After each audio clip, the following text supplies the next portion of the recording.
নমস্কার আপনাদের সকলকে। একটু দেরি হলেও ইংরেজি নতুন বছরের শুভেচ্ছা জানাই। এখানে যারা যারা উপস্থিত রয়েছেন, আমরা এখন রয়েছি এই সময়ের বইমেলার যে স্টলে। আপনাদের সকলকে কলকাতা আন্তর্জাতিক বইমেলাতে, কলকাতা ইন্টারন্যাশনাল বুক ফেয়ারে স্বাগত জানাই। 2026-এর 28শে জানুয়ারি আজকে আমরা রয়েছি এই সময়ের স্টলে। এই সময় স্টলে এখানে যারা উপস্থিত দর্শকরা রয়েছেন তাদেরকে নমস্কার জানাই, প্রণাম জানাই, এবং একই সঙ্গে ক্যামেরার ওই পারে আমাদের যে দর্শকরা রয়েছেন, যারা হয়তো মোবাইলে বা ল্যাপটপে বা ট্যাবে আমাদেরকে দেখছেন, আমাদের কথা শুনছেন, তাদেরকেও স্বাগত জানাই। আমাদের আজকে একটা ছোট্ট আলোচনা সভা, বা বলা যেতে পারে একটা ডিসকাশন, আলোচনা, একরকমের খোঁজের চেষ্টা একটা প্রশ্নের উত্তর। এবং সেই প্রশ্নের একরকম একটা লাইন বা এক লাইনে প্রশ্নটা দেওয়া রয়েছে, আপনারা এই সময়ের পেজে আজকেই সকালে হয়তো দেখেছেন। কিন্তু সেই প্রশ্নটাকে ঘিরে আরও বিভিন্ন প্রশ্ন উঠে আসবে এবং আলোচনার মধ্যেই আরও কথা আমরা জানতে পারবো।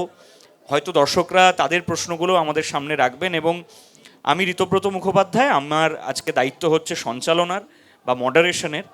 কিন্তু আমারও আসলে চেষ্টা বা ইচ্ছে এই প্রশ্নের একটা উত্তর খোঁজা, এবং এই প্রশ্নগুলো নিয়ে যাদের কাছে যাব, আমার সঙ্গে যারা রয়েছেন তাদের সঙ্গে আপনাদেরকে একবার পরিচয় করিয়ে দিই। আমার বাঁদিকে রয়েছেন আমাদের সিনিয়র, আমরা যার কাজ দেখে ইন্সপায়ার্ড হই, শিখি প্রতিনিয়ত, যার কথা খুব মন দিয়ে শুনি, যার কাজ আমরা নিয়মিত ফলো করি, দেখি।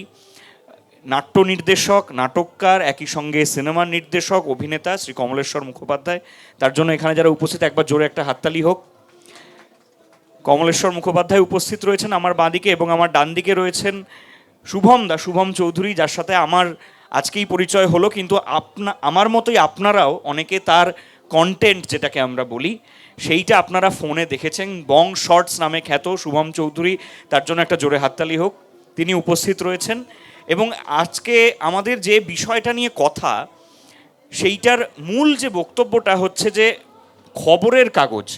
খবরের কাগজ এই ট্রেন্ডিংয়ের সময়, এই হ্যাশট্যাগের সময়, যখন almost everything is suppose to be trending, এইরকম একটা সময় খবরের কাগজ কি ট্রেন্ড মেনে খবর করবে, নাকি খবরের কাগজের যে নিয়ম বা যে ধারাবাহিকতা, যে খবরের কাগজ সমস্ত দিকে নজর রেখে পৃথিবী, বিশ্ব, সমাজ, সময়, রাজনীতি, খেলাধুলো, বিনোদন, সব দিকে যেভাবে খবর, আসল সত্যিটা মানুষের সামনে তুলে ধরা, সেইভাবে খবরের কাগজ খবর করবে।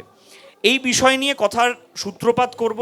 প্রথমেই কমল কাকুর কাছে যাব একটা কমন কথা নিয়ে। যেহেতু আমরা বইমেলায় বসে রয়েছি, শুভমদা তোমার কাছেও আসবো, তো দুজনের কাছেই প্রশ্নের মানে দিকটা একই, যে আমরা যখনই বইমেলায় আসি, আমি গত বছরও এসেছিলাম, প্রতি বছরই আসা হয়, একটা পপুলার কথা আছে যে বইমেলায় লোকজন খালি ফিশ ফ্রাই খেতে যায়, বইমেলায় বই কম কেনা হয়, বইমেলায় কিছু সিনেমা, টেলিভিশন বা নাটকের সেলিব্রিটিরা গেলে তবেই ভিড় হয়, এবং কিছু কিছু স্বনামধন্য লেখকরা গেলে তবেই ভিড় হয়।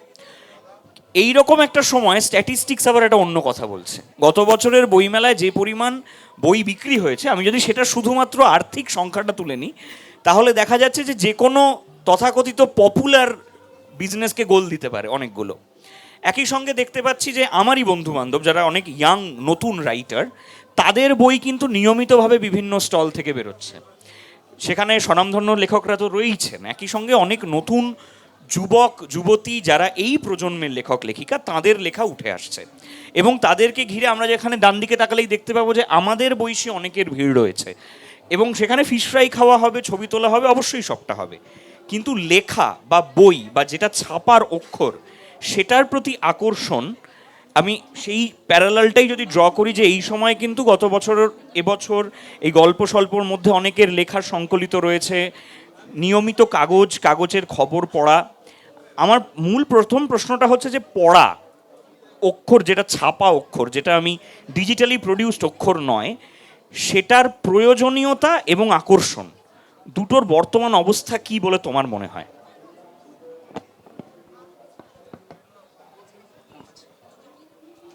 প্রথমেই যেটা বলবো সেটা হচ্ছে ঋতব্রতকে ধন্যবাদ, সোমকে ধন্যবাদ।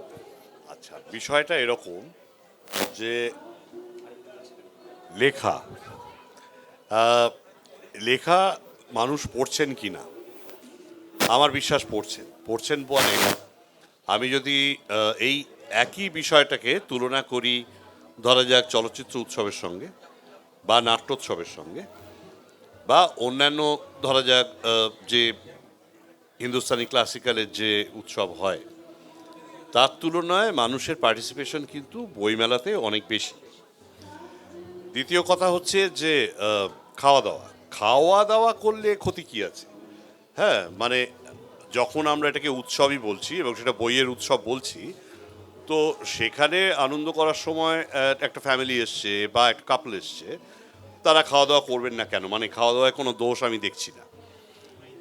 3 নম্বর বিষয় হচ্ছে যে পড়ার অভ্যেস নিয়ে আমরা যেটা বলি, আচ্ছা পড়ার অভ্যেস যদি কমে যেত, আমি ধরে নিচ্ছি কমে গেছে, তাহলে সেক্ষেত্রে এত বই যে বিক্রি হয়, আমি জানি যে সব যা বই বিক্রি হয় বা বাড়িতে যত বই আছে, সত্যি কথা বলছি আমারও সব যে পড়া হয়ে উঠেছে তা না, কিন্তু মানুষ বই কেনেন বা বই সঙ্গে রাখেন অনেকগুলো কারণে, শুধুমাত্র একবার পড়ার জন্য নয়, অনেক সময় রেফারেন্সের জন্যে।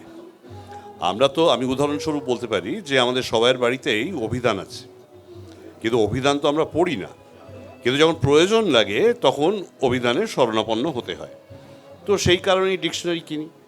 তো এরকম অনেক বিষয়ই আছে যেগুলো হয়তো প্রত্যেক দিন পড়ার মতো বিষয় নয়, কিন্তু রেফার করার মতো বিষয়, বিশেষ করে যাঁরা লেখেন, লেখালেখির কাজ করছেন এবং যারা অন্যান্য যে কোনো শিল্প মাধ্যমের সঙ্গে যুক্ত, তাদের একটা সম্পর্ক রাখতে হয়। সুতরাং পড়া সেখানে একটা অবশ্য কর্তব্য হয়ে দাঁড়ায়। আর একটা বিষয় আছে, সেটা হচ্ছে যে শুধুমাত্র তো মানে তথ্যের জন্য লোকে পড়ছেন না বা তত্ত্বের জন্যও পড়ছেন না, অনেক সময় আমরা বই পড়ি, গল্পের বই হিসেবে পড়ি, সাহিত্য গুণের ভিত্তিতে নির্ভর করে। এবার যারা সাহিত্য ভালোবাসেন, এবং যেহেতু আমার মনে হয় যে আমাদের একটা তো মানে ব্রিটিশ কালচার একটা আমাদের মধ্যে একদম অনেক আগে থেকে আছে, তো সেই কারণে ব্রিটিশ কালচার বলেই বলছি, মানে এটা যদি ফ্রেঞ্চ বা ইটালিয়ান কালচার হতো বা জার্মান কালচার হতো আমি আলাদা কথা বলতাম। বাঙালি ভীষণ সাহিত্য নির্ভর জাতিগোষ্ঠী হয়ে বড় হয়ে উঠেছে, মানে তার কাছে এখনও তাদের কাছে ভিজুয়ালের অ্যাপিল যতটা বা সাউন্ডের অ্যাপিল যতটা, তার থেকে বইয়ের অ্যাপিল অনেক বেশি, সাহিত্যের অ্যাপিল অনেক বেশি।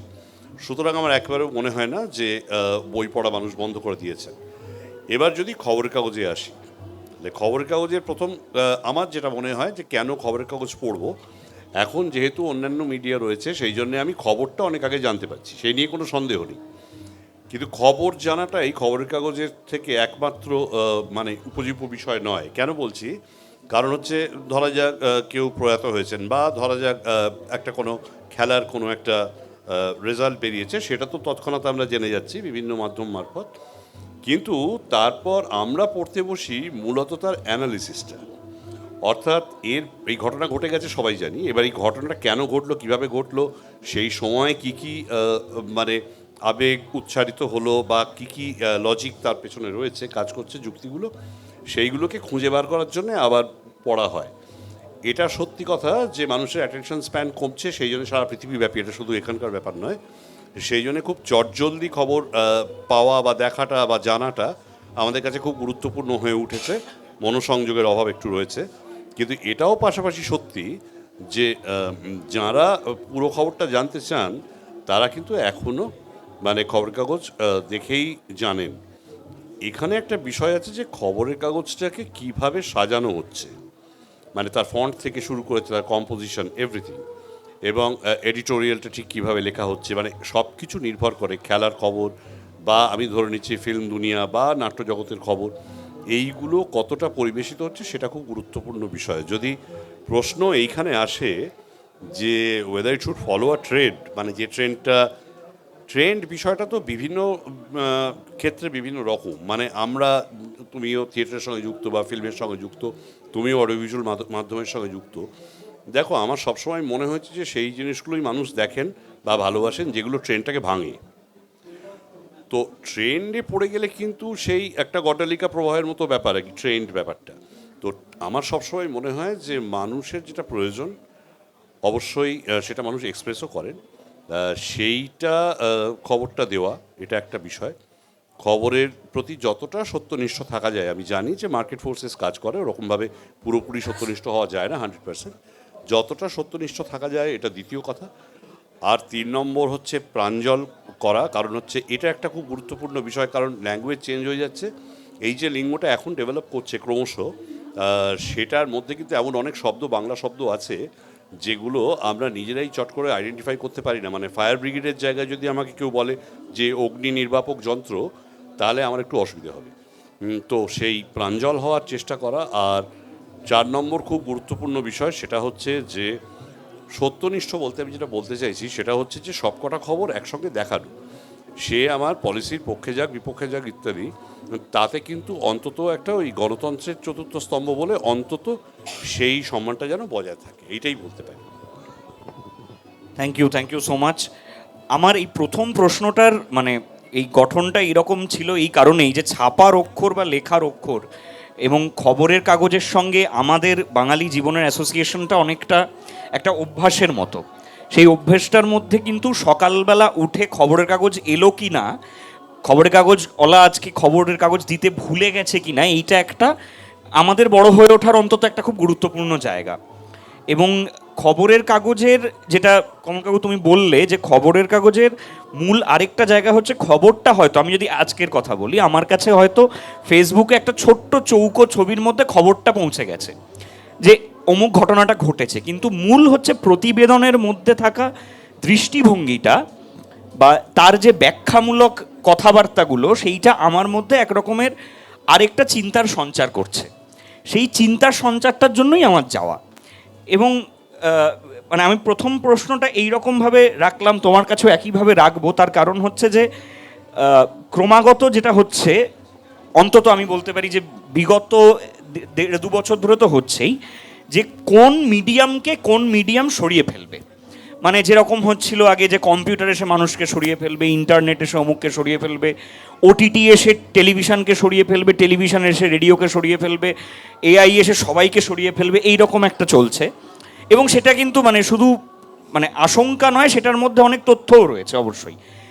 তোমার কাছে প্রশ্নটা যাব যে তুমি প্রাইমারিলি এমন একটা মাধ্যমে কাজ করো যেই মাধ্যমটায় হয়তো মূল ডিউরেশন মানে গোটা সময়সীমাটা অনেক সময় ইনস্টাগ্রামের বাধ্যতামূলক হচ্ছে 1.5 মিনিট, মানে 90 সেকেন্ড, বা তার থেকে বেশি 2 মিনিট 2.5 মিনিট এরকম একটা সময় যাওয়া যেতে পারে। এরকমই একটা সময়তে যখন আমরা শর্ট ফরম্যাট কন্টেন্ট দেখতে অভ্যস্ত, এখন আপনারা অনেকেই হয়তো দেখেছেন খবরের ওপরে লেখা থাকে কত মিনিটের রিড, মানে কত মিনিট সময় লাগবে আপনার খবরটা পড়তে। এরকম মানে ইটস এ 2 মিনিট রিড লেখা আছে, তার মানে খবরটা পড়তে আমার 2 মিনিট সময় লাগবে। এই যে আমরা ওই যেটা শুরুতে বললাম যে আমাদের যে চেনা ছকটা, খবরের কাগজ এলো, বাড়িতে আমরা খবরের কাগজ খুলে একদম নেক টু নেক পড়া আর কি, খবরের কাগজে সবটা পড়ে ফেলা, এমনকি বিজ্ঞাপনও পড়ে ফেলা, এইটার যে সময় সাপেক্ষ ব্যাপার, বরং আজকের শর্ট কন্টেন্ট তুমি নিজের awareness as a content creator এবং একজন নাগরিক হিসেবে খবরের কাগজের সঙ্গে কন্টেন্ট ক্রিয়েটারের এই সম্পর্কটা কিভাবে দেখো? প্রথম কথা হচ্ছে যে স্যার একটা খুব ভালো শব্দ বলেছেন, গড্ডালিকা প্রবাহ, যেটা ট্রেন্ডিংয়ের আমার মনে হয় যে খুব সুন্দর একটা বাংলা। এবারে আমরা না এই ট্রেন্ডিংয়ের চক্করে পড়ে অনেক কিছু করতাম ছোটোবেলাতে। মানে আমি তো বাংলা মিডিয়াম স্কুলে পড়েছি, তো সেখানে যখনই কোনো কিছু লিখতে দিত, স্পেশালি যখন বাংলাতে, তখন রবীন্দ্রনাথের কোনো একটা গান বা কবিতার কোটেশন লিখে দিতাম। তো গ্রীষ্মের দাবদাহ নিয়ে একটি রচনা এসেছিল, আমি সেখানে খুব সুন্দর করে আলোকের এই ঝর্ণাধারায় আগুনের পরশমণি, যত রকমের আলো এবং আগুন দিয়ে হতে পারে, মানে দাবদাহ, গ্রীষ্মের দাবদাহ, কলকাতার গরমে আগুনের এই মানে আগুনের পরশমণি বা আলোকের এই ঝর্ণাধারায় কতটা উপযুক্ত আমি ঠিক জানি না, কিন্তু লিখে দিয়েছিলাম এবং জানতাম যদি নাকি মার্কস খুব ভালো আসে। পরে আমাদের স্কুলের বাংলা স্যার যখন আমার খাতা রেখে তুললেন, নিয়ে বললেন যে শুভম, খুব আবেগের বাড়াবাড়ি হয়ে গেছে। তো ওই মানে ট্রেন্ডিংয়ের বাড়াবাড়ি, গড্ডালিকা প্রবাহের বাড়াবাড়িটাও খুব একটা ভালো জিনিস নয়। আমার মনে হয় যে কোথাও গিয়ে মানুষ না খুব মানে একটুখানি ক্লান্ত হয়ে পড়ে, বাবা বড্ড বেশি পকেট পরোটা দেখা হয়ে গেছে, এবার একটুখানি ভালো কিছু দেখি আমরা। তো এটা হয়। এবারে এই যে খবরের কাগজের যে ব্যাপারটা, তুমি একটা খুব ভালো কথা বলে দিত যে বাড়িতে খবরের কাগজ আসবে কি না। আমি কালকে সকালবেলাতে উঠেই খোঁজ নিচ্ছিলাম যে খবরের কাগজটা কোথায় গেল, দেখলাম যে নেই। তারপর মনে হলো আচ্ছা 26শে জানুয়ারি গেছে, তো তারপরের দিনটা ছুটি আছে। আমি জানি সমস্ত এই সময় থেকে শুরু করে যা যা লিডিং পেপার আছে প্রত্যেকটার একটা ডিজিটাল ভার্সন আছে, কিন্তু ওই যে কালো কালো অক্ষরগুলো না দেখলে না মনে হয় যে আমার দিনটা ভালো করে শুরু হচ্ছে না। এর কারণ হচ্ছে আমরা এখনও পাঠক হিসেবে বিশ্বাস করি যে যেটা আমরা পড়ছি সেটা সত্য, যেটা আমরা দেখছি সেটা সম্পূর্ণ সত্য নাও হতে পারে। এই যে 1.5 মিনিটের মধ্যে কিছু একটা বলা, আমি ভালো নাগরিক হতেই পারি, আমি খুব ভালো নাগরিক, কিন্তু আমি ভাইরাল হতে চাই, এবং ভাইরাল হওয়ার জন্য আমি 1.5 মিনিটের মধ্যে যা খুশি তাই বলতে পারি। আমি 1.5 মিনিটের মধ্যে বলতে পারি যে দীঘাতে এমন একটি পর্যটন কেন্দ্র খুলে গেছে যেটা সুইজারল্যান্ডের কোনো সমুদ্র তট, যেটা নেই আদপেই, তার থেকেও ভালো। মানুষ কিন্তু সেটা বিশ্বাস করে নেবে যে হ্যাঁ, সুইজারল্যান্ডের সমুদ্রের থেকেও দীঘা খুব ভালো হয়ে গেছে, কিন্তু আদপেও সেটা নয়, কারণ সেটা নেই। অর্থাৎ মানুষ কি করেছে যে ওই দেখার জন্য বা শোনার জন্য যা খুশি একটা ট্রেন্ড বা ভাইরাল করবার চেষ্টা করছে। কিন্তু যখন আমি পড়ছি তখন আমি সময় নিয়ে পড়ছি, আমি জানার চেষ্টা করছি আচ্ছা এটা হয়েছে, এখানে অগ্নিকাণ্ডে এতজন মানুষ মারা গেছেন, এবারে কেউ আমাকে বলে দিচ্ছে না কে দায়ী, সেটা আমি নিজে বোঝবার চেষ্টা করছি। আচ্ছা এই যে তথ্যগুলো এসছে তাহলে এটা হতে পারে, অর্থাৎ আমি নিজের বুদ্ধিটা প্রয়োগ করছি। অর্থাৎ খবরের কাগজ আমাকে কি দিচ্ছে, আমাকে একটা তথ্য পরিবেশন করছে যে দেখো এইটা হয়েছে। খবরের কাগজের যেটা নিরপেক্ষ সাংবাদিকতা যেটা হয় সেটা কিন্তু বলে দেয় না যে এ হয়েছে এবং এ দায়ী, বিয়ের কোনো মাত্রা কোনো দায়ী নেই, সেটা নয়।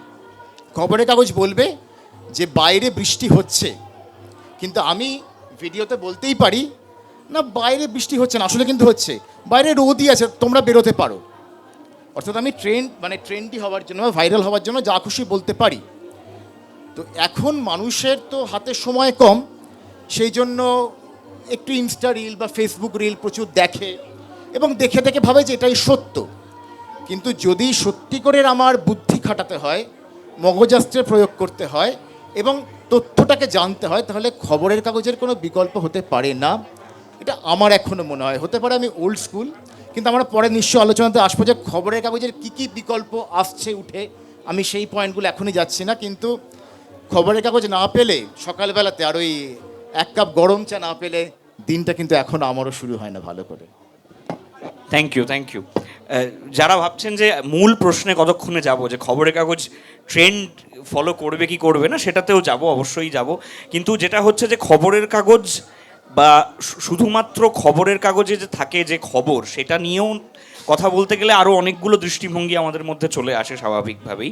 সেইখানে সেই প্রশ্নগুলো আগে আমরা অ্যাটেন্ড করে নিয়ে তারপরে যেটা বলা যেতে পারে হ্যাঁ বা নায়ের দিকে আমরা দুদিকেই যে হেলবো, সেটা একটু পরে হেলছি আর কি। আমি যেটা আরেকটা প্রশ্ন কমলকাকু তোমাকে জিজ্ঞেস করব, যে আমরা যখন বড় হয়েছি অন্তত, তখন আমার বাবাদের প্রজন্মের মুখে শুনেছি খবরের কাগজে যারা প্রতিবেদন লেখেন বা কোনো একটা ঘটনাকে নিয়ে সাংবাদিকতা করেন, তাদের একটা খ্যাতি রয়েছে এবং বিপুল খ্যাতি। সেটা আমি এরকম একটা গল্প শুনেছি, একজন খুব নামকরা সাংবাদিক তিনি বলছেন গল্প, যে আমি ট্রেনের লোয়ার বার্থে বসে আছি, উল্টো দিকে বসে থাকা লোয়ার বার্থের একজন ফ্যামিলি আমারই একটা লেখা নিয়ে তুমুল চুলচেরা বিশ্লেষণ করছেন। আমি মন দিয়ে বসে শুনছি, কারণ ন্যাচারালি তার মুখটা কীরকম দেখতে, তাকে মানুষ হিসেবে কীরকম দেখতে তো আমরা জানতে পারি না। এইটা প্রাইমারিলি আসে টেলিভিশন মাধ্যমের পর, টেলিভিশনে অ্যাঙ্কারিংটা আসার পর থেকে টেলিভিশন অ্যাঙ্কারদেরকে মানুষ মুখে চেনে, কিন্তু যিনি প্রতিবেদন লেখেন, খুব নাম করা ক্ষুরোধার সাংবাদিক যাকে বলা যায়, তাদের ব্যাপারে অনেক সময় হয় যে তাদের ব্যাপারে কথা হচ্ছে এমন জায়গায় তিনি নিজে উপস্থিত, এবং তাদের লেখা বা তাদের পার্সপেক্টিভ একটা গোটা জেনারেশনের আইডিয়াকে শেপ করেছে। তারা কিভাবে ভাববে, আমি কথার কথা বলছি, ফুটবল খেলা কিভাবে দেখা উচিত, এটা বহু মানুষের কাছে, অন্তত একটা বড় প্রজন্মের কাছে, খবরের কাগজে পরের দিনের ফুটবল ম্যাচটির বিশ্লেষণ পড়ে তৈরি হয়েছে। আমার কাছে ক্রিকেট ম্যাচের স্কোর কিভাবে বোঝা উচিত বা একজন ক্যাপ্টেন কিভাবে তার বোলিং অর্ডার সেট করবেন, এটা সম্পূর্ণভাবে পরের দিন খেলাধুলো বলে যে সংস্করণটা থাকে বা খেলার যে জায়গাটা থাকে, সেইটা দেখে পড়ে বা সেইটা পড়ে এক ধরনের আইডিয়া তৈরি হওয়া। একজন শিল্পী হিসেবে যার শিল্পের মধ্যে তার সামাজিক, রাজনৈতিক, ব্যক্তিগত সমস্ত দায়িত্ব থাকে শিল্পের প্রতি, খবরের কাগজ পড়া এবং এই দৃষ্টিভঙ্গিটা তৈরি করা তোমায় কতটা তৈরি করেছে বা শেপ করেছে যদি বলো?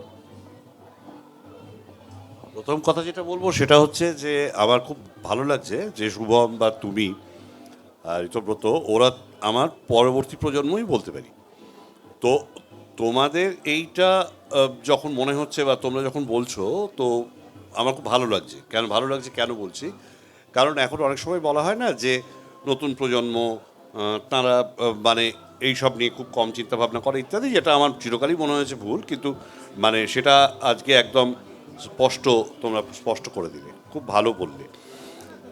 এই প্রশ্নটা যাওয়ার আগে একটা কথা বলে রাখবো খালি, আমরা যখন নাটক শিখতাম বা তোমরাও যখন শিখেছো, এটা নিশ্চয়ই মানে প্রত্যেকটা কথা যে টেক্সট আর তার নিচে একটা সাবটেক্সট থাকে, এই সাবটেক্সটটা নাটককার লেখেন না, কিন্তু অভিনেতা খুঁজে বার করে সেটাকে চরিত্র তৈরি করেন। তো ওই একটা খবরের কাগজের যে কোনো একটা লাইন পড়লে কেন লেখা হয়েছে, কোন পরিপ্রেক্ষিতে লেখা হয়েছে, অর্থাৎ গিভেন সার্কামস্টেন্স, এই বিষয়টাকে খুব স্পষ্ট করে মানুষ ধরতে পারেন। এটা নাটক করার সঙ্গে সম্পর্কিত নয়, আমি বলছি সাধারণ মানুষ পড়ার সময়ও ধরেন। এবং পড়া বা লেখার একটা মজা হচ্ছে, এই যে আমরা ছবি করি ধরা যাক, আমরা তো একটা পাহাড় দেখাতে চাইলে পাহাড়টাকে দেখিয়ে ফেলছি, কিন্তু যিনি লিখছেন তিনি যখন লিখছেন যে এখানে একটা পাহাড় আছে, সেই পাহাড়টাকে প্রত্যেক পাঠক নিজের মনের মতো করে পাহাড়টা তৈরি করে নিচ্ছেন, দেখে ফেলছেন। তো এই যে স্বাধীনতাটা, ভাবনার যে স্বাধীনতাটা, সেটা লেখাতেই সম্ভব। এটা যেমন সেটা থিয়েটারও সম্ভব, কারণ হচ্ছে যে আমি একটা হ্যাঁ একটা স্পেসকে দিয়ে বলছি যে এটাই রাজসভা, পরবর্তীকালে এটাই ধানের ক্ষেত, সবই এটা দেখাচ্ছি। তো কোথাও একটা ভাবার অবকাশ রয়েছে। রেকর্ডের আর্টে প্রবলেম হচ্ছে যে আমি যে মুহূর্তটা আগে থেকে দেখিয়ে ফেলছি, তখন ওই পাহাড়টাই সবাই পাহাড় বলে মেনে নিতে হচ্ছে। সেই জায়গা থেকে আমার মনে হয় লেখা বিষয়টা অত্যন্ত গণতন্ত্র, মানে ও গণতন্ত্রের উপর নির্ভরশীল। এবার হচ্ছে দ্বিতীয় প্রশ্ন, সেটা হচ্ছে যে শিল্পী হিসেবে কিভাবে যে কোনো মানুষ নাড়া খান। প্রথম কথা হচ্ছে যে যদি অনুভূতি প্রবণ শিল্পী হন বা সংস্কৃতি কর্মী হন, তাদের এটা হবেই যে সকালবেলা যে খবরের কাগজটা পড়া হলো এবং সেটা যে মানে ক্রোধারভাবে লেখা হয়েছে, তার প্রত্যেকটা শব্দ, সেগুলো কিন্তু কোথাও একটা একটা আমার কনসাসে ধাক্কা মারছে এবং আমার আনকনসাসেও কিন্তু ধাক্কা মারছে, কোথাও একটা আমার মধ্যে একটা ইম্প্যাক্ট তৈরি করছে বা একটা ডিস্টারবেন্স তৈরি করছে। যেমন এই ঘটনাটা যে এত মানুষ অগ্নিদগ্ধ হয়ে মারা যাচ্ছেন যেটা বললে, তো এই এই ঘটনাটা কিন্তু আমি হয়তো স্পষ্ট তো সবসময় মুখে বলে বেড়াচ্ছি না, কিন্তু ভেতরে ভেতরে কোথাও একটা অসম্ভব কনফ্লিক্ট তৈরি করছে। এই কাজটা খবরের কাগজ করতে পারে এবং করেও আসলে। তো সেই কারণেই আমরা যখন ছোটোবেলায় আমাদের ছোটোবেলায় বলছি, যখন খবরের কাগজ পড়তাম এবং একমাত্র ওটাই মাধ্যম ছিল, কারণ তখন টেলিভিশনের খবরও সে মানে তো দিনে দুবার হবে এরকম ধরনের বিষয়। তো তখন যেটা খুব বেশি করে হতো আমার মনে আছে যে ওইগুলো কতগুলো ক্লু দিত, কতগুলো টিপস দিত নতুন কিছু লেখার। এখনও যে সেটা দেয় না তা নয়, কিন্তু এখনও এরকম একটা ঘটনা ঘটলো, সঙ্গে সঙ্গে একটা রিয়াকশন হয়। এবার সেই রিয়াকশনটাকে হয়তো তোমরা সেটা পডকাস্টে বলছো, সেই রিয়াকশনটাকে হয়তো তোমরা লিখেও ফেলছো বা সমাজ মাধ্যমে লিখে ফেলছো, কিন্তু ব্যাপারটা একই। ব্যাপারটা হচ্ছে যে কোথাও একটা বোধের জন্ম নিচ্ছে, যে ধরনের বোধই হোক না কেন। তো সেই জায়গাটা কিন্তু শিল্পী মননের জন্য অত্যন্ত গুরুত্বপূর্ণ। যে কারণে শিল্পী যদি সমাজবিমুখ হয়ে যায়, অর্থাৎ সে কাগজ পড়ে না বা অন্য কিছুই করে না, মানুষের সঙ্গে মেশে না, তাহলে তখন যেটা হয় সেটা হচ্ছে ভীষণ ব্যক্তিকেন্দ্রিক একটা আবর্তের মধ্যে তিনি ঘোরাফেরা করবেন এবং তারপর তিনি নিজে থেকে ক্ষয়তে শুরু করবেন। সেই ক্ষয়টা যে হয় না তার কারণ কিন্তু এই সামাজিক মাধ্যমগুলো, যার মধ্যে খবরের কাগজ সবচেয়ে গুরুত্বপূর্ণ এখনও আছে বলে আমার বিশ্বাস। এই প্রশ্নটার আরও একটা গুরুত্বপূর্ণ কারণ হচ্ছে যে আমরা কি ধরনের বক্তব্য রাখবো বা কি ধরনের বক্তব্যে আমরা বিশ্বাস করব, এইটার এক ধরনের শেপিং যেটাকে বলা যেতে পারে, যে এই মাটিটা কিভাবে শেষ পর্যন্ত সে কি আকার নেবে, সেইটা অনেকটা এই কাগজ পড়া, আমি মানে কাগজ পড়ার উপর নির্ভরশীল। তার কারণ একটা আমি বলতে পারি, তুমি যেটা বলছিলে, আমি যখন বড় হচ্ছি তখন আমার বাবা একটা কোনো খবরের কাগজের একটা কোনো সেগমেন্ট পড়লে বা আমার মা কোনো একটা জায়গায় কোনো একটা লেখা পড়লে সেটা ভাঁজ করে রেখে দিত টেবিলের সাইডে, এবং পরে তারা বলতেন যে ওইটা পড়িস। বা উনি যে লিখেছেন এটা খুব গুরুত্বপূর্ণ, কারণ ওনার দৃষ্টিভঙ্গিটা বা ওনার পার্সপেক্টিভটা খুব গুরুত্বপূর্ণ এই বিষয়টার জন্য। আমি তোমার কাছে জানতে চাইবো যে ধরো মানে যদিও আমরা মানে কোট আনকোট, তুমি হয়তো নও, আমি কোট আনকোট জেনজির মধ্যে পড়ি, যদি আমি তথাকথিত ওই স্ট্যান্ডার্ডটা ধরি যে 96 পরবর্তী সবাই জেনজি, 96-এর আগে অবধি সবাই মিলেনিয়াল। তো সেই হিসেবে আমিও হয়তো জেনজিতে, আমি জেনজিতেই পড়ি, তুমি কি মিলেনিয়ালে? হ্যাঁ। এইবারে এই তথাকথিত জেনজিতে হলেও আমাদের সমস্যাটা হচ্ছে আমরা হচ্ছি লেট জেনজি, মানে সবেতেই দেরি। মানে আমি যেরকম আজকে জ্যামের জন্য একটু দেরি করে আসতে হয়েছে, সেরকমভাবেই সবটাতেই দেরি হয়েছে। মানে আমাদের এখানে ইন্টারনেট, মোবাইল, ব্রডব্যান্ড, ল্যান্ডলাইন সবটাই পরে এসছে, এবং সেইটা পরে আসার ফলে বাকি পৃথিবী যেটাকে জেনজি বলে তুলনা করে যে আসতে না আসতেই হাতে একটা ফোন, এটা আমাদের হয়নি। আমার বাড়িতে প্রথম আমাদের পাড়ার অন্তত 1 কিলোমিটারের মধ্যে প্রথম ব্রডব্যান্ড আসে, এবং সেই ব্রডব্যান্ডটা হচ্ছে সেই ইলেকট্রিকের তার যেখান থেকে ল্যাম্পপোস্টের আলো আসে ওইখান থেকে নিয়ে এই পুরো ঘটনাটা আমরা ঘটতে দেখেছি। সেইখান থেকে এখন ফাইবার নেটওয়ার্কে চলে আসা। কিন্তু মানে আমরা হচ্ছি একটা থার্ড ওয়ার্ল্ড কান্ট্রির জেনজি বা মিলেনিয়াল, তার মানে আমরা একটা কাস্পের মধ্যে পড়ি, মানে দুটো ভেন ডায়াগ্রামের মধ্যেই আমরা মাঝামাঝি কোথাও একটা পড়ি। এইরকম একটা মানে কি বলবো, এরকম একটা প্রজন্মে বা এরকম একটা ট্যাগ নিয়ে বড় হওয়ার সময় তুমি যখন কন্টেন্ট বানাচ্ছ বা তোমার কন্টেন্ট যারা দেখছেন হয়তো তাদের মধ্যে বেশিরভাগই অল্প বয়সী, কিন্তু তোমার নিজের বড় হওয়া, তোমার নিজের শিক্ষা, পড়াশুনোর বাইরে গিয়েও যে শিক্ষা থাকে, মানে সাংগঠনিকভাবে স্কুলে পড়াশুনোর বাইরে গিয়ে, সেইটা কতটা তোমাকে এই খবরের কাগজ পড়া বা খবর সম্পর্কে সচেতন হওয়া তোমাকে আজ অবধি প্রভাবিত করে। হয়তো সেটা খুব প্রখরভাবে নয়, কিন্তু কখনো না কখনো প্রভাবিত করে। মানে যেটা কমলকাকু বলছিলেন যে আমি হয়তো সঙ্গে সঙ্গে কিছু করছি না, কিন্তু আমার যে অভিঘাতটা হলো সেই অভিঘাতটা দিয়ে কখনো না কখনো আমি কিছু একটা তৈরি করবই আর কি, সেইটা যদি বলো। যে ঋতুব্রত বললো যে ও জেনজি, কিন্তু অনেক সব কিছু দেরি করে পেয়েছে। অর্থাৎ কি হয়েছে, ও হচ্ছে মধ্যবিত্ত জেনজি, এবং সেটা শুধুমাত্র ঋতুব্রত নয়, ওটা বাঙালি মাত্রই। আমরা খুব নয় মিডিল ক্লাস থাকতে প্রচণ্ড পছন্দ করি। মানে মিডিল ক্লাস হলে না আমাদের কোনো রকমের পাপ যেন আমাদেরকে ছোঁবে না। হ্যাঁ, বেশি মানে একটুখানি নিচের দিকে চলে গেলে টাকা পয়সার অভাব হয়ে যায়, আর বড় লোক মাত্রই তো শ্রেণী শত্রু, কাজেই আমরা সেরকম হব না। যাই হোক, তো এইবারে যেটা হয়েছে যে বাঙালি সব ক্ষেত্রেই একটুখানি দেরি করে হাঁটতে পছন্দ করে, সেটা রাজনৈতিক পালাবদল হোক অথবা যাই হোক না কেন, আমাদের দৈনন্দিন জীবনে যে একটুখানি পরিবর্তন আসবে, বাট ঠিক আছে, পরে আসবে, দেখা যাবে, হবে। তো এই ব্যাপারটা বাঙালির মধ্যে চিরকালই আছে, যার ফলে যেটা হয়ে গেছে, আমি মিলেনিয়াল হলেও যখনই আমাদের বয়সী, আমাকে কেউ ওখানে প্লিজ বুড়ো বলো না, আমি মিলেনিয়াল বলে, আমি মিলেনিয়াল হলেও যখন আমাদের বয়সী কেউ কন্টেন্ট তৈরি করে, যেহেতু জেনজিরাও আস্তে আস্তে আস্তে আস্তে হাঁটছে, তারাও মেলাতে পারে ব্যাপারটা, কারণ পরিবর্তনটা আস্তে আস্তে হচ্ছে, যেটা খারাপ দিকেও থাকতে পারে, ভালো দিকে থাকতে পারে, বাট আমার মনে হয় এক্ষেত্রে ব্যাপারটা খারাপ নয়, ঠিক আছে। যে খবরের কাগজ থেকে প্রভাবিত হওয়া, আমি যেভাবে বড় হয়েছি তখন টিভিতে চ্যানেল ছিল একটা কি দুটো, তার অনেক পরে আমরা বলতাম কেবিল লাইনের এখন কনসেপ্টটা নেই, এখন আমাদের তারপরে ডিশ অ্যান্টেনা যেগুলো হয় সেগুলো এলো, সেটাও এখন নেই। এখন ছোট্ট একটা ডিভাইস টিভিতে গুঁজে দিলেই ব্যাপার সব হয়ে যাচ্ছে, এখন লোকজন টিভি দেখেও না, এখন মোবাইলেই বেশি দেখছে। যাই হোক, তো এইবারে আমরা তো সেই ওই অ্যান্টেনা, ওই কাক বসে গেলে অ্যান্টেনা ঘুরে যায়, ওই প্রজন্ম থেকে আমরা বড় হয়েছি, এবং তখন খবরের কাগজে ছিল বিনোদনের অন্যতম মাধ্যম। ইনফ্যাক্ট তখন যেটা হতো যে বাড়িতে ইংলিশ পেপার আনা হতো, কেন না আমরা ইংলিশ শিখবো বলে, এবং তার সঙ্গে যে ওই ইয়েটা অতিরিক্ত যে বাংলা একটা ইয়ে যে ক্রোড়পত্র, মানে অ্যাডিশনাল যেটা দেওয়া হতো, সেটা দেখতে বাবা মা বারণ করতেন, কারণ সেখানে দুষ্টু ছবি ছাপা হয় বলে। ঠিক আছে, তো এই জিনিসগুলো কিন্তু যদি আমরা এবারে দেখি যে এখনকার দিনে যদি আসি, তাহলে আমার বাবা মারা কী বলে বাচ্চাদেরকে, যারা কলেজে পড়ে, বেশি মোবাইল ঘাঁটিস না, বা যারা স্কুলেও পড়ে, বা বেশি ফেসবুক করিস না, বেশি ইনস্টা দেখিস না, মোবাইলটা হাত থেকে কেড়ে নেয়। অর্থাৎ ব্যাপারটা কিন্তু একই রকম রয়েছে, তখন খবরের কাগজ ছিল, এখন সেটা মোবাইলের দিকে চলে গেছে। এইবারে যে প্রভাবিত হওয়ার গল্পটা, আমরা যারা খবরের কাগজ পড়েছি তারা আমরা জানি যে পুরোটা পড়তে হয়। আমি যখন কোনো খবর পড়ি তখন পুরোটা পড়ি, এবং পুরোটা পড়ে আমরা বোঝার চেষ্টা করি, আচ্ছা এটা লিখেছে এবং এটা হয়েছে। এবং পড়লে কি হয়, পড়লে না নিজের মতন করে একটা ভাবার সুযোগ পাওয়া যায়। এবার সেটা যদি আমি একটা রিলে দেখিনি, তাহলে একজন দ্বিতীয় ব্যক্তি আমার উপরে তার যে আইডিয়া, তার যে বক্তব্য, সেটাকে প্রভাবিত করে দেওয়ার চেষ্টা করছেন। অর্থাৎ আমি প্রভাবিত মানে ইনফ্লুয়েন্সার কেন বলা হয়, ইনফ্লুয়েন্স করেন বলেই। কিন্তু খবরের কাগজ কিন্তু এই দিক দিয়ে একদম স্যারও বললেন যে খুব গণতান্ত্রিক পদ্ধতিতে মেনে চলে, খুব নিরপেক্ষ থাকার চেষ্টা করে, যে দেখো আমি এটা বলে দিলাম, তোমরা এটা শোনো, মানে তোমরা এটা পড়ো।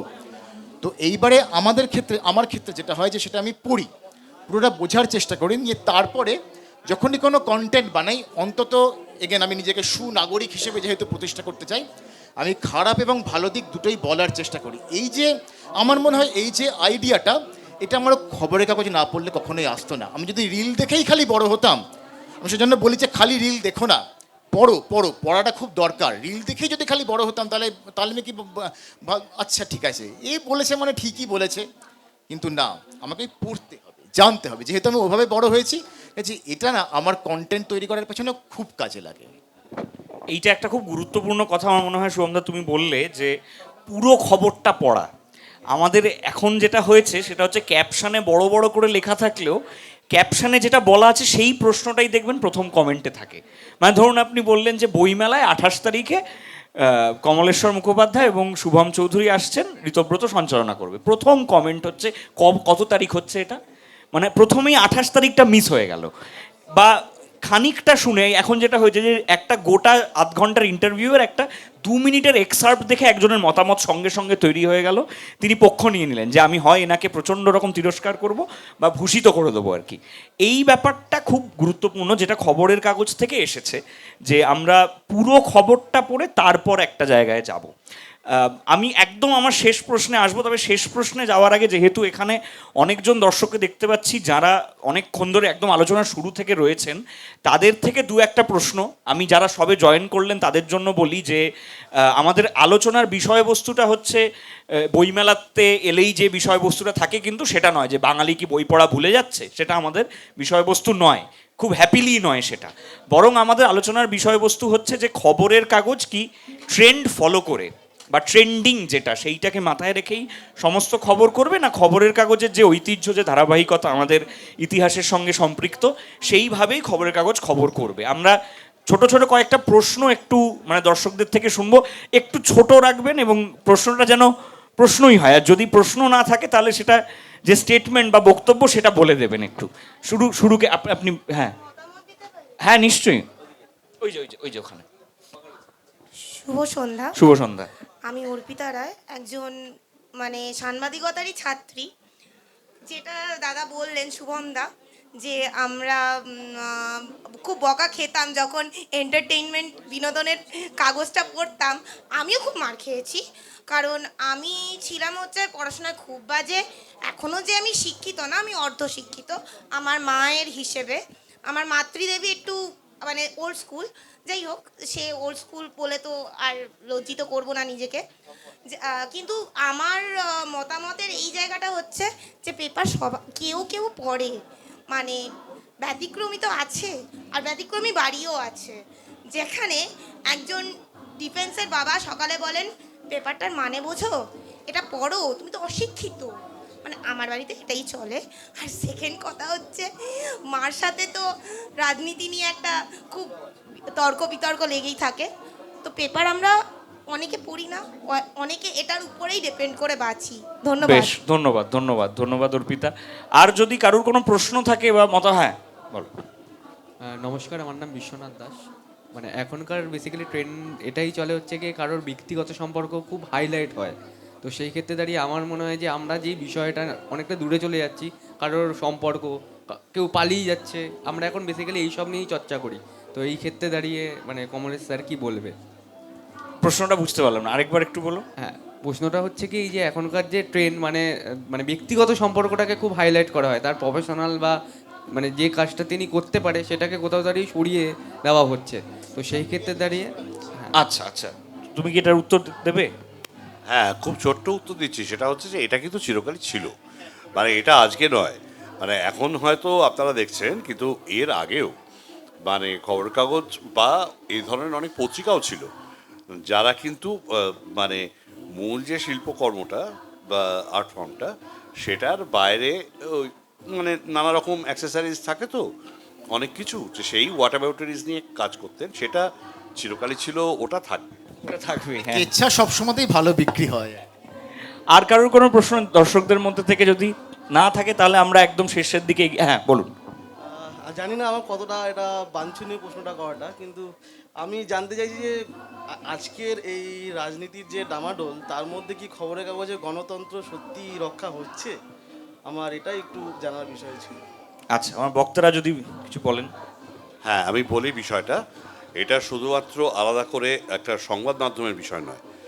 বিষয়টা হচ্ছে যে আমরা তো একটা বাজারে অর্থনীতির মধ্যে রয়েছি, তো স্বাভাবিকভাবেই আপনি যাই করুন, সেটা খবরের কাগজ চালান, আর সেটা আপনি কোথাও চাকরি করতে যান, বা আপনি কোনো ব্যবসা করেন, বা যাই করেন না কেন, সেইখানে আপনার টাকা পয়সা লাগে। এবার এই ক্ষেত্রে যেটা হয় যে এই টাকা পয়সাটা আসবে কোত্থেকে, তো যিনি টাকা পয়সাটা দিয়ে সাহায্য করবেন তার মতামত তো থাকবেই। এরা তো ছবিতেও হচ্ছে, ইনফ্যাক্ট থিয়েটারেও আছে, বিভিন্ন জায়গায় আছে। এটা তো তখনই বদলাতে পারে, অবশ্যই তার মধ্যে কি আর ব্যতিক্রমী প্রতিবাদী স্বর নেই, নিশ্চয়ই আছে। তো তখনই বদলাতে পারে যখন সেটা আমূল সমাজের রূপান্তর হবে, অর্থনৈতিক রূপান্তর হবে, এটাই বলব। বেশ, আমরা একদম শেষ প্রশ্নে চলে যাই এবং আপনাদের সকলকে ধন্যবাদ। আপনি কিছু বলবেন? হ্যাঁ, ওনাকে একবার দিন। আমার নাম শুভ্রা চক্রবর্তী, আমি খবরের জগতেরই লোক। আমি আকাশবাণীর সংবাদ পাঠিকা। একটাই কথা কমলেশ্বর দাকে আমার বক্তব্য, বাংলা সিনেমার ক্ষেত্রে সমসাময়িক যা চলছে সেভাবে উঠে আসছে না, এইটা আমার বক্তব্য। সেভাবে উঠে আসছে না খবরের কাগজে? না, বুঝলাম না। খবরের কাগজে না, ছবিতে, চলচ্চিত্রে। আমার এটা একদমই পার্সোনাল প্রশ্ন কমলেশ্বর দাকে।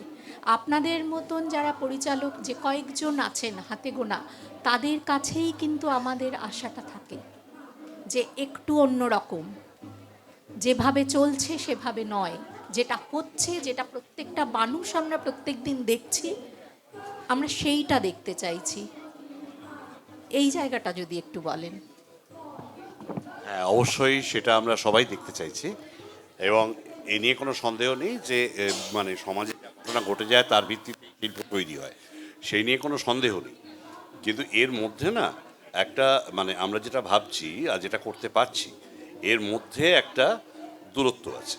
এই দূরত্বটা এই কারণে তৈরি হয়, কারণ হচ্ছে যে প্রত্যেকের তো একটা সাস্টেনেবিলিটি আছে। এই সাস্টেনেবিলিটিটা মানে কার কীরকম তার উপর অনেকটা নির্ভর করছে। আমি বোঝাতে পারছি কি আমার কথাটা?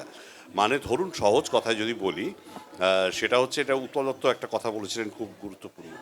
সেটা হচ্ছে যে উনি তো একটা প্রতিবাদী নাটক মানে করতেন, এবং একটি বিশেষ নাটকের ক্ষেত্রে ওনাকে যখন বলা হয়েছিল যে আপনি এটা থেকে সরে গেলেন কেন, তো উনি বলেছিলেন যে আমার খিদে পেয়েছে। এইটা বলতে বা শুনতে খুব মজার লাগছে, কিন্তু একটা জিনিস মাথায় রাখবেন যে যাঁরা শিল্পী বা সংস্কৃতি কর্মী, এটা কিন্তু আমাদের বাংলার একটা বড় ট্র্যাডিশন। আমি কিন্তু উদাহরণস্বরূপ জীবনানন্দর কথাও বলতে পারি, জগদীশ গুপ্তর কথাও বলতে পারি, মানিক বন্দ্যোপাধ্যায়ের কথা, বা মানে অনেক মানুষের কথা বলতে পারি যাঁরা, বা রীতি ঘটকের কথা বলবই, যাঁরা কিন্তু যে এই যে একটা চক্র, সেই চক্রের মধ্যে পড়ে হারিয়ে গেছে, এবং মানুষ তাদের চিনতে পারলেন অনেক বছর পরে। এটা কিন্তু একটা সত্যিকারের মানে সত্যি, কিন্তু তো এটা বাস্তব বলবো, আমি সত্যি বলবো না, বাস্তবকে পেরিয়েই সত্যি আসে। কিন্তু এই বাস্তবতাটা মেনে নিয়ে প্রত্যেকেই ইলাস্টিকের মতো একটু একটু করে ঠেলছেন, একেবারে ছেড়ে দেওয়ার মতো জায়গায় এখনো সবাই পৌঁছচ্ছেন না, অন্তত আমি তো পৌঁছই। বেশ, ধন্যবাদ। আমরা একদম শেষ প্রশ্নের দিকে যাব, যে প্রশ্ন দিয়ে আমাদের একদম শুরু হয়েছিল, যে খবরের কাগজ ট্রেন্ড মেনে খবর করবে, নাকি খবরের কাগজের যে খবর করার সব দিকে নজর রাখার এবং মানুষের কাছে সত্যিটাকে যতটা সম্ভব তুলে ধরার সেই নিয়মে বা সেইভাবেই তারা কাজ করবে। তো সেই প্রশ্নের একদম শেষে গিয়ে একটা মানে সেই প্রশ্নটা তো থাকছেই সারফেসে, তার সাথে আরেকটা ছোট করে প্রশ্ন জুড়ে দিই, যে আমি একটা ব্যক্তিগত অভিজ্ঞতা শেয়ার করেই শুরু করি, যে আমি যখন কাজ করা শুরু করি তখন অবশ্যই খবরের কাগজে নাম আসা বা খবরের কাগজে ছবি আসাটা ছিল হলমার্ক, সোনার গয়নায় হলমার্ক পড়ার মতো, যে খবরের কাগজে ওকে দেখা গেছে মানে ও জীবনে কিছু একটা বোধহয় করে ফেলেছে। সেই রকম খবরের কাগজে বিজ্ঞাপন বা খবরের কাগজে এখনও আমাদের নাটকের কথা রিভিউ বা সিনেমার কথা রিভিউ, একটা কোনো ইন্টারভিউ, এটা যদি না হয় ওই হলমার্কটা পড়ে না ঠিক, যে ও কিছু সত্যিই করে ফেলেছে কিনা। এই রকম একটা জায়গায় যারা আমরা সরাসরি এই জগতের সঙ্গে যুক্ত, যারা যুক্ত নন, সকলের জন্যই এইটা মেনে নেওয়া কিছুটাই, যে অনেক সময় হয়তো ট্রেন্ডিংভাবে, যেরকম আজকে এই সময়তে আপনারা অনেকেই আমাদেরকে লাইভে দেখছেন ফেসবুক লাইভের মাধ্যমেই, এইগুলো কিছু নিয়ম, কিছু অল্টারেশন, কিছু অ্যাডাপ্টেশন সবাইকেই করতে হবে, প্রতি যুগেই করতে হয়েছে। কিন্তু তার মূল যে ভাবনার জায়গাটা, সেই ভাবনার জায়গাটা এই ক্রমাগত পাল্টে যাওয়ার সময় কতটা ধরে রাখা সম্ভব বলে তোমার মনে হয়? প্রথমে তোমাকে, এবং তোমার এই বিষয় নিয়ে যদি আর কিছু কথা যোগ করার থাকে শেষে। পাল্টাচ্ছে তো। এখন যদি মাঝে মাঝে দেখি সোশ্যাল মিডিয়াতে পোস্ট, ওই ছোট্ট চৌকো বক্সের মধ্যে যে শহরে এসে উষ্ণতা ছড়ালেন নায়িকা, তো এটা জাস্ট একটা পোস্ট একটা, তাই তো? মানে কেন এটা দেওয়া হয়েছে? কারণ আচ্ছা, উষ্ণতা ছড়িয়েছে নায়িকা, বেশ ভালো লাগলো লোকজনের। এবারে কমেন্টের প্রথম কমেন্টে ওই লিঙ্কটা দেওয়া থাকে যে বেচারা নায়িকা জ্বর হয়ে গেছে, মানে প্লেন থেকে নেমেছে কিন্তু এবং তার জ্বর হয়ে গেছে। অর্থাৎ এখানে কি করছে, যেখানে খবরটা পরিবেশন করা হচ্ছে, মানে কিন্তু খবরটা যেহেতু একদমই ওই খুব মানে খারাপ বাংলায় পাতি খবর, মানে এরকম খবর কেউ পড়লো কি না পড়লো কি যায় আসে না, মানে ওই বাড়িতে হওয়া মুসুর ডালের মতন, মানে হলেও ভালো, খেলো না খেলেও কারোর কি যায় আসে না। এই মুসুর ডালটাকে যদি কেউ খুব সুন্দর প্যাকেজিং করে হাঁড়ির মধ্যে দিয়ে তাতে ওই গার্নিশিং টার্নিশিং করে দেওয়া হয়, ওরকম টাইপের একটা খবর পরিবেশন করা হলো। সুতরাং পাল্টাচ্ছে। খবরের কাগজও তো এখন শুধুমাত্র খবরের কাগজ নেই, এই সময় থেকে শুরু করে যা যা আছে দৈনিক আমাদের সংবাদপত্র, তারা ওই ডিজিটাল ভার্সন চলে এসছে এবং তাদের সোশ্যাল মিডিয়া পুরো টিম আছে, তারা তৈরি করছেন এবং তারাও খবরটাকে আকর্ষণীয় করার চেষ্টা করছেন।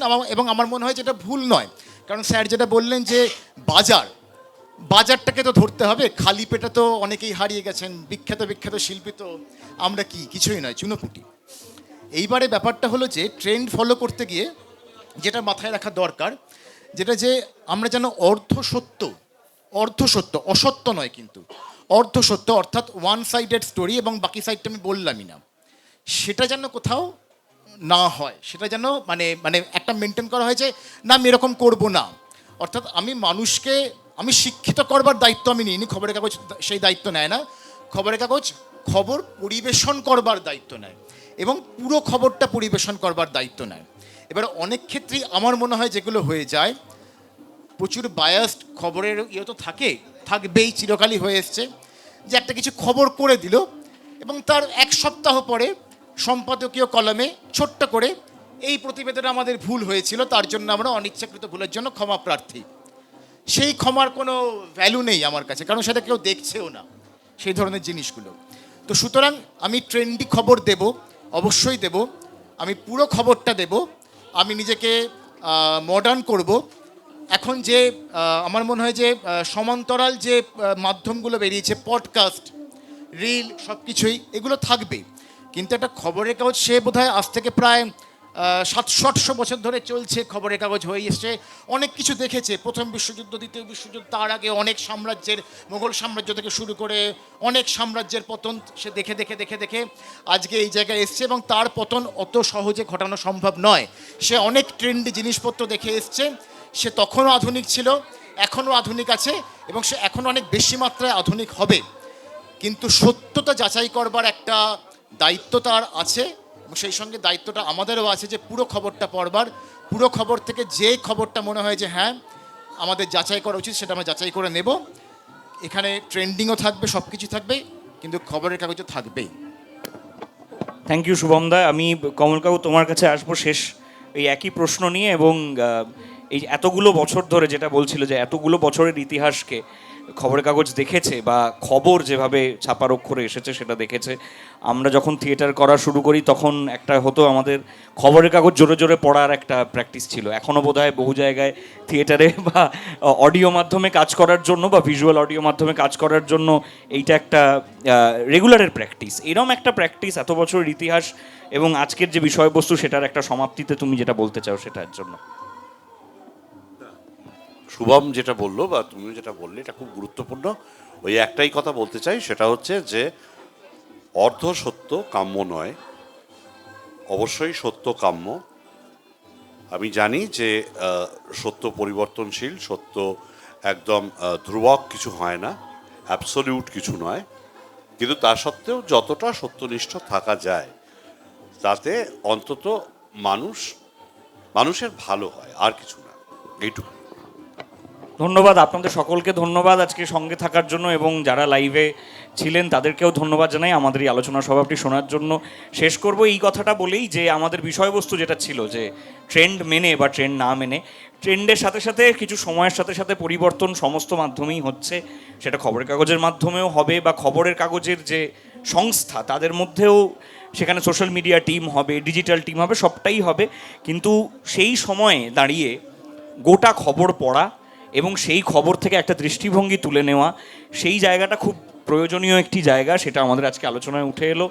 আবারও এই সময়ে টিমকে সকলকে ধন্যবাদ জানাই, কমলেশ্বর মুখোপাধ্যায়, শুভম চৌধুরীকে ধন্যবাদ জানাই, ক্যামেরার ওই পারে যারা রয়েছেন, ক্যামেরায় রয়েছেন, সাউন্ডে রয়েছেন, সকলকে ধন্যবাদ জানাই। এবং আপনারা এই সময়ের এই স্টলে যারা যারা বইমেলায় আসছেন বা বইমেলায় আসবেন প্ল্যান করছেন, এই সময় স্টলে অবশ্যই ঘুরে যাবেন এবং এখানে গল্প স্বল্প যে সংস্করণটি পাওয়া যাচ্ছে একবার দেখতে পারেন। এবং আপনারা নিয়মিত খবর পড়ার যে বা খবর জানার যে কাজটা, সেইটা চালিয়ে যান। একদম শেষ করব যে কথাটা দিয়ে আমাদের একদম শেষ হলো আর কি। বিখ্যাত একটি সংলাপ আছে নিঃসঙ্গ সম্রাট বলে একটি নাটকের, যেখানে শিশির ভাদুরী বলেন যে ডিউক অফ ওয়েলিংটনকে কে মনে রাখবে, লোকে মনে রাখবে কবি বাইরনকে, মনে রাখবে শেক্সপিয়ারকে, মনে রাখবে শিশির ভাদুরীকে। সেভাবেই আসল কথাটা বা যেটা আমরা সত্য বলে পারসিভ করছি সেটাই যেন আমরা জানি। এবং আপনারা সবাই ভালো থাকুন, সুস্থ থাকুন এবং বইমেলায় আসুন। এই যে একটা ট্রেন্ড, এই ট্রেন্ডের যে স্রোত, সেই ট্রেন্ডে যখন রিলস আছে, অন্যান্য মিডিয়াম আছে, সব কিছুর মধ্যেও আপনারা বইমেলায় ভিড় করে আসছেন। বই পড়ার এই ট্র্যাডিশনটাকে যখন অন্য কোনো শহরে বা অন্য কোনো রাজ্যে বা অন্য কোনো দেশে গিয়ে বলবেন, মানুষ বেশ অবাক হবেন যে এত মানুষ বই পড়ার জন্য একত্রিত হন। সেইটা যেন আমরা চালিয়ে যেতে পারি। আপনাদের সকলকে আবারও ধন্যবাদ জানাই। শুভরাত্রি, ভালো থাকবেন।